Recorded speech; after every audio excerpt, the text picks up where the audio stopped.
Camaradas, boa tarde, eu sou o Vina Guerreiro, esse é o Nada Mais Que Um Cigarro, que vão ser alguns, provavelmente. Eu preciso começar dizendo o seguinte, eu não estou fazendo os 12 minutos, aquele programa que vocês estavam curtindo, por conta de um problema de áudio, tá? Que está acontecendo no meu computador, deve estar com vírus, eu não sei. Preciso de alguém para me ajudar a ver isso, então eu pedi para um camarada ver, vamos ver quando ele tem tempo. E depois eu volto. A ideia era fazer programas diários, né? Então, enquanto isso, a gente vai fazendo aqui o Nada Mais Que Cigarro. Eu até poderia subir o vídeo pelo celular no YouTube, baixar de volta para o computador, já que eu não consigo pelo cabo, o computador também não reconhece, né, tomar os arquivos de dados do meu celular para o computador, às vezes ele aceita, às vezes não.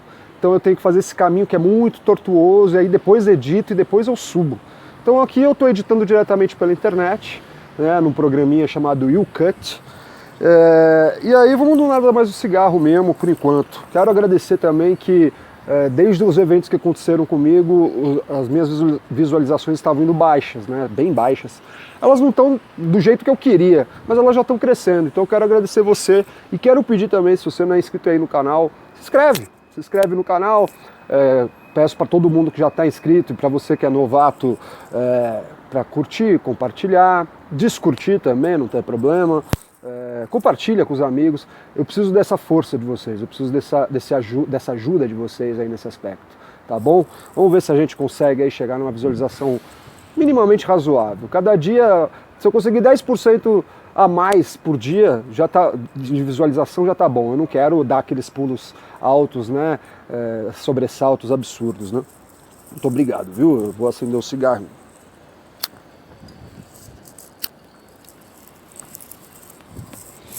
Bom, camaradas, desde a liberação do Lula da cadeia por conta da votação no Supremo, eu fiz até um 12 minutos especial sobre isso, desde que isso aconteceu eu falei para vocês no vídeo, falei, olha,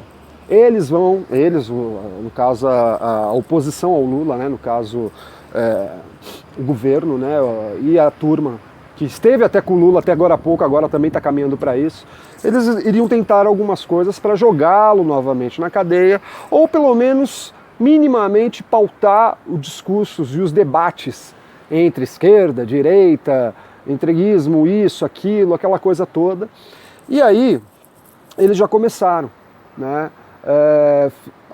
Na rua, vem pra rua, MBL, todos esses movimentinhos de 2013, movimentões na verdade, movimentinhos porque ideologicamente são muito falhos. Todos esses movimentos se reunificaram, arranjaram uma nova maneira de se conjuntarem, tá vendo? Eles estão se conjuntando, a esquerda não está, mas a direita está, para uma pauta em comum deles. Qual é a pauta em comum deles? Lula preso, né? Legal. E aí eles estão pedindo, agora aí os esforços parlamentares desses movimentos aí, estão fazendo na CCJ, eles pegaram uma pauta que estava lá guardada na CCJ, na Comissão de Constituição e Justiça da Câmara, em relação à prisão, uma proposta de emenda constitucional, então a PEC, para prisão antes de esgotados todos os ritos jurídicos para a segunda instância, então. E aí está tendo um debate desde ontem, e aí é aquela coisa, a esquerda está tentando barrar a pauta, apelando para a questão republicana, apelando para a questão de cláusula pétrea, que não se mexe em cláusula pétrea, a não ser que se faça uma nova constituinte, e a direita, né, essa turma mais reaça, está dizendo o seguinte, estão usando, aliás, de uma maneira brilhante, vou dizer para vocês, eles não estão errados quando eles falam isso, falando o seguinte, olha, esse tipo de coisa de prisão em segunda instância, esgotados todos os recursos, é algo elitista. A esquerda que se coloca, se arvora como o reflexo dos anseios populares, está defendendo os mais ricos. Né? Lógico, eu estou falando dos caras que argumentaram bem de ambos os lados. Eu não estou falando do lixo que falou de ambos os lados, porque tem na esquerda e na direita uns deputados lixos que só vão lá gritar, falar merda, levar coisas que não vêm ao caso, fala da Bolívia, o outro fala da Venezuela, o outro parabeniza a Bolívia, aí o outro vira e fala que é Lula, porque isso aí é só por causa do Lula. E tudo bem, pode até ser por conta do Lula. Mas eu tenho que dizer uma coisa aqui para vocês, lei não retroage. Tá? A não ser que mude a Constituição. Então lei não retroage e não tem como você, fazendo uma nova lei, mesmo que seja nessa casa, na Câmara, né, dos Deputados, você não consegue agora, a partir dessa lei, jogar o Lula de volta na cadeia. Não, a questão do Lula é outra, são vários processos. Nesse primeiro processo rolou essa situação, mas ele tem outros processos para ser julgado. E aí a população, parte da população, bem pequena por sinal, vem falando isso, que quer o Lula preso, e aí uma outra parte também, não muito grande da população, não, o Lula tem que ficar onde está solto e tal. Isso não vem ao caso do que está acontecendo na CCJ. O que vem ao caso do que está acontecendo na CCJ é o seguinte: nós vamos continuar prendendo pessoas ad infinitum, porque hoje 40% dos presos políticos, os presos do Brasil, estão sem julgamento, 40%. E aí se inclui todo tipo de problema, tá? Todo tipo de crime ou contravenção, no caso crime. Muitos desses caras. E aí todo tipo de crime, como eu estou falando. Então tem estuprador no meio, tem latrocida, tem homicida, tem violência doméstica, tem o cara que não pagou a pensão do filho, tem o cara que fez algum malfeito no serviço público, tem o policial que foi pego fazendo merda, corrupção, ou o policial fazendo graves ameaças, um monte de coisa nesse sentido, e aí prisão para eles também. Tem o cara lá que roubou a lata de leite ninho, teve o cara que roubou o banco, tem de tudo nessa porra, tá todo mundo misturado lá dentro. Agora, essas pessoas todas merecem julgamento. Aí nós vamos entrar numa questão que é a lentidão da justiça. Tinha que estar julgando de maneira mais rápida, para decidir se essas pessoas vão presas. Não importa agora a instância, importa se elas podem ou não ficar na rua, se elas podem ou não ficar presas sem estarem presas, sem terem sido realmente culpabilizadas do que elas fizeram. Aí você começa a entrar no sistema prisional também, de dizer o seguinte: quanto que vale, quanto que custa cada apenado ou cada preso, mesmo sem pena ainda, dentro da cadeia? Quanto que esse cara custa para você e para mim, que pagamos impostos? Esse cara custa um valor. E esse valor não é barato, cara.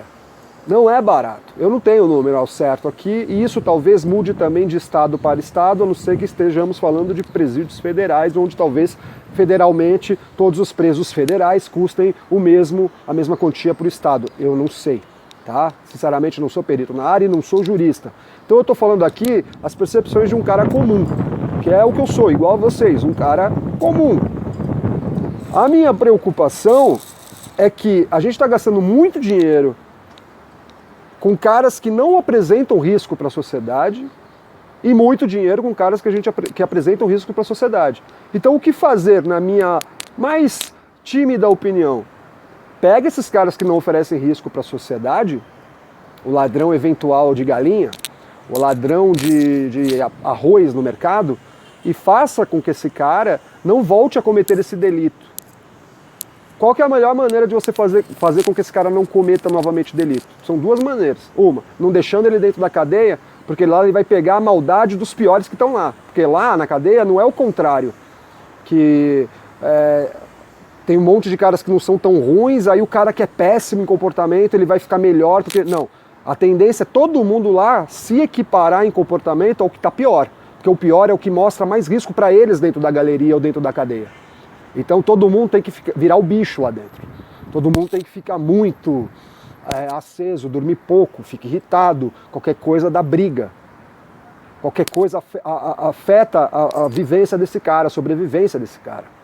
Então, a segunda coisa também que a gente tem que pensar, como que um cara que cometeu um crime famélico, que é isso, que é um crime que o cara está passando fome, como que esse cara não vai mais cometer esse crime que ele está passando fome? De alguma maneira o Estado tinha que observar ele. Algum auxílio tinha que ser oferecido a ele. Olha, tem esse auxílio, vamos dar esse curso de recapacitação para você tentar se reinserir no mercado, você vai pagar aqui uma pena alternativa, ao invés de ficar guardado dentro da cadeia, já que você não oferece risco, vai carpir um mato aí pela prefeitura da tua cidade, vai pintar uns muros, entendeu? Você tem alguma formação? Pô, tem uma formação tal, então você vai dar um curso da sua formação gratuitamente e lá eles vão te levar uma cesta básica, entendeu? Penas alternativas. A gente não pode ter 600 mil presos no país. Vocês sabem o que isso significa? Num país de... Vamos baixar de 600 mil para 500 mil para ficar mais fácil a conta? São 200 milhões de habitantes.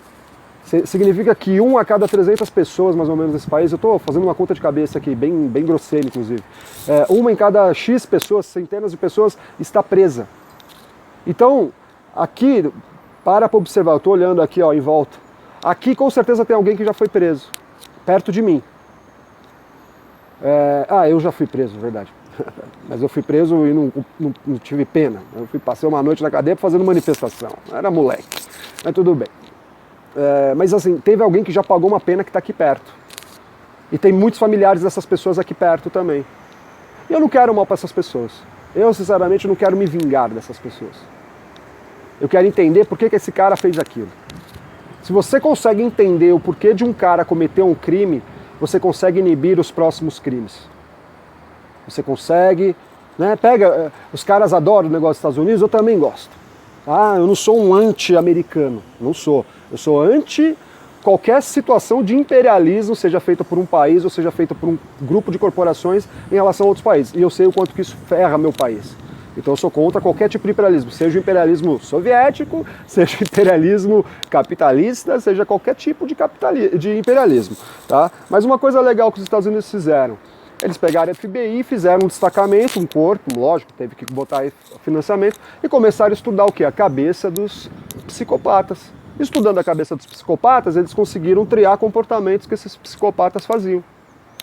E tendo feito esses estudos, eles começaram até a prever quem prevê um cara que tinha perfil psicopata, e eles começavam a monitorar essa pessoa, o comportamento, onde ela ia, faz parte. Eles começaram a descobrir como é que eram os ritos comportamentais desses psicopatas, com tabulação, entendimento desses que já estavam presos, eles conseguiam até fazer com que pessoas não fossem mortas por esses psicopatas que estavam na rua. Então, esse tipo de elemento faz sentido.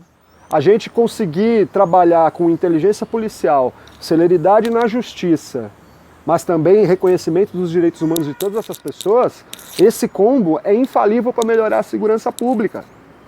Ou a gente vai entregar tudo isso para a barbárie? Se não, cara, faz o seguinte, aceita logo a pena de morte e nem julga. Qualquer um que for contrário a quem manda eventualmente no poder pode ser assassinado. E não precisa nem levar para a delegacia não, mata na rua. É isso que vocês parecem querer. Guerra civil.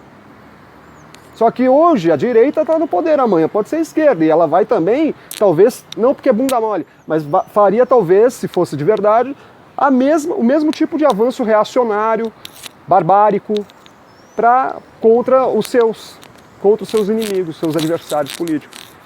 A gente não pode realmente levar a discussão de uma PEC para a segunda instância, para ver se o cara vai ser preso rapidamente, se ele não vai usar todos os subterfúgios, todas as cláusulas pétreas, gozo de todas as cláusulas pétreas constitucionais que cada ser humano, cada cidadão tem. Eu acho que não é uma PEC que pode mudar isso, sinceramente. Para mim é o seguinte, vamos, como o Alcolumbre falou, do jeito que está, vamos ter que chamar uma constituinte. Sabe por quê? Esses deputados, de esquerda, de direita, seja como for, estão perdendo tempo lá, fazendo essa discussão, no sentido do... Eu vou acender mais um. Eles estão perdendo tempo pelo seguinte, o Supremo vai derrubar. Acabou de sair o entendimento sobre isso do Supremo. Eles são os garantes da Constituição, os garantistas. Eles são os caras que colocam. E para mim, nem o Supremo deveria ter discutido aquilo, porque é cláusula pétrea. Para você mexer em algo que é cláusula pétrea dentro de uma Constituição, você tem que rasgar esta Constituição em um processo revolucionário ou golpista, né, que é a mesma coisa no fim das contas, dependendo do lado que você esteja. Ou você deve simplesmente chamar uma nova Constituição para substituir essa que está vigendo. É isso. Então deixa rolar. Chama uma constituinte. Guerreiro, mas a qualidade dos nossos deputados faria uma constituinte totalmente reacionária, muito pior que a de 88. Tudo bem. mas seria ainda a lei, e eu seria um cara que iria aceitar o novo contrato social, que é a Constituição, o que garante os meus direitos. Eu iria lutar para que ela fosse exatamente do jeito que eu gostaria que ela fosse. Provavelmente eu seria vencido no voto e você também, mas pelo menos seria a lei. E aí com isso a gente trabalharia, porque com os avanços reacionários por dentro de uma nova Constituinte, talvez sim, aí as pessoas acordassem para a vida e falassem, essa nova Constituição é um lixo. Vamos fazer uma revolução e derrubar essa, ou vamos puxar uma nova Constituinte. E tem que ser sempre assim. Isso se chama processo civilizatório. Sem esses choques culturais, nós não vamos chegar num processo dialético em que melhorará a civilização brasileira. A gente precisa disso. O que não dá hoje é, por mais que estejam corretos no argumento de que o pobre não tem vez, tem 40%, eu vi alguns caras de esquerda e alguns caras de direita falando exatamente a mesma coisa. Tem 40% dos prisioneiros no Brasil hoje não foram julgados ainda por seus crimes ou pela sua acusação de crimes. Não dá para saber se os caras são inocentes ou não, eles estão presos preventivamente, presos em flagrante, preso nisso, preso naquilo. E mesmo dentro disso tem as suas potestades, né, como eu estou falando, tem as suas figuras jurídicas do seu crime, né, ou do suposto crime, que é isso ou aquilo. E aí eles estão sendo jogados todos no mesmo local. E isso, sinceramente, está ajudando, sabe a quem? Ao crime. E aí o cara foge, o cara, enfim, ele vai ter que dar um jeito dele sobreviver. Ele sendo boa pessoa, ele sendo má pessoa. Todo mundo quer sobreviver. Então, a gente tem que garantir o melhor jeito de trazer o cara que cometeu arbítrios, coisas ruins, irregulares, fez maldade. A gente tem que fazer com que esse cara minimamente se renove socialmente, com que ele se coloque lá socialmente à disposição para ser reformado. Se não for reformado, ele tem que ficar com pena máxima lá, o máximo que a lei determina até hoje, 30 anos. Porque ele tem que ser retirado, ele é mau, estruturalmente mau, ele nunca vai melhorar. Então tá bom, esse cara tem que ficar preso e sozinho num canto. Ele não pode ficar com outros presos.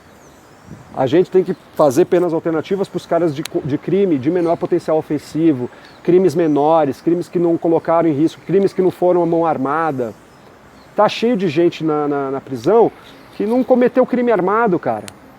O menininho que é traficante, que ganha lá 40 conto para trocar trouxa de maconha por dinheiro, trouxa de cocaína por dinheiro, esse menino, ele se ficar na rua, sim, ele naquele estado, ele ficaria pior. Mas se ele for jogado na cadeia, ele vai ficar pior também. A gente tem que tirar a forma com que o crime possa ensinar os meninos a preferirem não trabalhar decentemente e trabalhar pelo crime. Só que isso você tem que fazer um arranjo social e do mundo do trabalho e do mundo da educação para entender por que esse menino chegou nisso, por que ele aceitou isso com todos os riscos inerentes do que trabalhar decentemente, às vezes por um trocado, que às vezes pode ser até parecido. A gente tem que parar e entender isso. Só que essa discussão leva muito tempo. E aí eu não acho que essa discussão tem que ser nem capitaneada pela esquerda nem pela direita. Tem que ser capitaneada pelos juristas, pelos próprios apenados, pelos familiares de apenados, por um corpo de psicólogos, por um corpo até psiquiátrico, pelos policiais. A gente tem que chamar as instituições da sociedade, essas categorias, trazer para perto e falar, vamos discutir, sério isso aí? Tem que chamar o policial que prefere matar do que levar preso, tem que chamar o policial que prefere levar preso do que matar. Temos que entender por que a cabeça de um e de outro funcionam diferentes. A gente tem que começar a entender o que está acontecendo com esse país, gente. Certo? Eu vou desligar agora. Tinha mais coisa para falar, mas amanhã eu volto, tá? Você dá o like aí, né? Você já se inscreveu? Você dá o legal para mim ou você dá o ilegal para mim. E aí você se inscreve no canal. Você compartilha para os seus amigos, certo? E se você viu até o final, você diz assim, abacate recuperado. Um abraço.